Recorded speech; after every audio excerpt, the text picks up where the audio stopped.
మెదక్ జిల్లా వ్యాప్తంగా ఈ సంవత్సరం 34 లక్షల మొక్కలు నాటే విధంగా టార్గెట్ తీసుకోవడం జరిగిందని, నేడు ఒకే రోజు 2 లక్షల మొక్కలు నాటడం జరుగుతుందని, జిల్లాలో ఇప్పటి వరకు 80% మొక్కలు నాటడం జరిగిందని, మరో 3 రోజుల్లో పూర్తి మొక్కలు నాటి సంరక్షణ బాధ్యతలు కూడా తీసుకోవడం జరుగుతుందని మెదక్ జిల్లా కలెక్టర్ రాహుల్ రాజ్ అన్నారు. మెదక్ జిల్లా రామాయంపేట మున్సిపల్ పట్టణంలో స్వచ్ఛదనం పచ్చదనం కార్యక్రమంలో భాగంగా జిల్లా కలెక్టర్ రాహుల్ రాజ్ పర్యటించారు. రామాయంపేట పట్టణంలోని సాంఘిక సంక్షేమ గురుకుల పాఠశాల కళాశాల ప్రాంగణంలో అటవీ శాఖ ఆధ్వర్యంలో ఏర్పాటు చేసిన మొక్కలను ఆయన నాటారు. కార్యక్రమంలో పాల్గొనేందుకు వచ్చిన జిల్లా కలెక్టర్ రాహుల్ రాజ్ కు విద్యార్థులు వందన సమర్పణ చేసి పుష్పగుచ్చం అందజేసి స్వాగతం పలికారు. పర్యావరణ పరిరక్షణపై ప్రజలకు ఆయన అవగాహన కల్పించారు. రామాయంపేటలో పర్యటించిన ఆయన పలుచోట్ల నిల్వ ఉన్న నీటిని తొలగింపచేశారు. అనంతరం జిల్లా కలెక్టర్ రాహుల్ రాజ్ మాట్లాడుతూ పర్యావరణ పరిరక్షణకు ప్రతి ఒక్కరూ బాధ్యత అని, ప్రతి ఒక్కరూ విధిగా మొక్కలు నాటాలని, నాటిన మొక్కలను సంరక్షించుకునే బాధ్యత తీసుకోవాలని మెదక్ జిల్లా కలెక్టర్ రాహుల్ రాజ్ సూచించారు.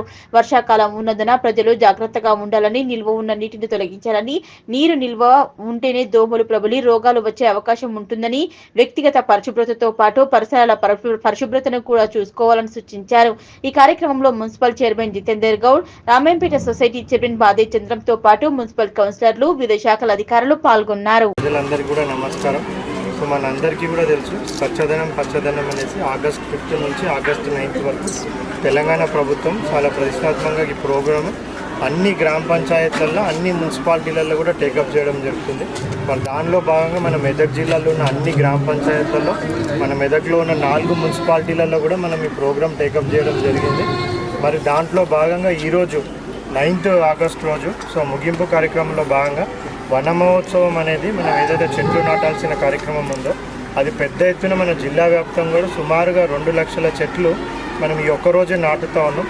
సో ఇప్పటి వరకు మొత్తం మనం నాటిన చెట్లు కూడా తీసుకుంటే ఈ ఇయర్ మన టార్గెట్ ప్రకారం జిల్లా మొత్తంలో కూడా 34,000 అంటే 34 లక్షల చెట్లను కూడా మనం 34 lakhs చెట్లను కూడా మనం ఈ ఇయర్ నాటబోతా ఉన్నాం. నిల్వ ఉంచకుండా చూసుకోవడం, vector bond diseases, water bond diseases లాంటివి ఎన్నో ప్రాణానికి హానికరమైన వ్యాధులు మనకి మలేరియా, డెంగ్యూ, టైఫాయిడ్, చికెన్ గున్యా లాంటివి వ్యాధులన్నీ కూడా మనం అరికట్టాలంటే ఒకటే ఒక మార్గం స్వచ్ఛదనంగా ఉండడం. సో ఇది ప్రభుత్వం యొక్క ఒక్కరి బాధ్యతనే కాదు, ఇది ప్రజలందరిది కూడా ఒక బాధ్యత. ఇది ప్రజలందరూ కూడా వాళ్ళందరూ స్వచ్ఛందంగా ముందుకొచ్చి వాళ్ళ ఇంటిని ఏ విధంగా అయితే శుభ్రంగా ఉంచుకుంటారో వాళ్ళ పరిసరాలను అంతా కూడా శుభ్రంగా ఉంచుకున్నప్పుడే ఈ ప్రోగ్రామ్ అనేది సక్సెస్ అవుతుంది.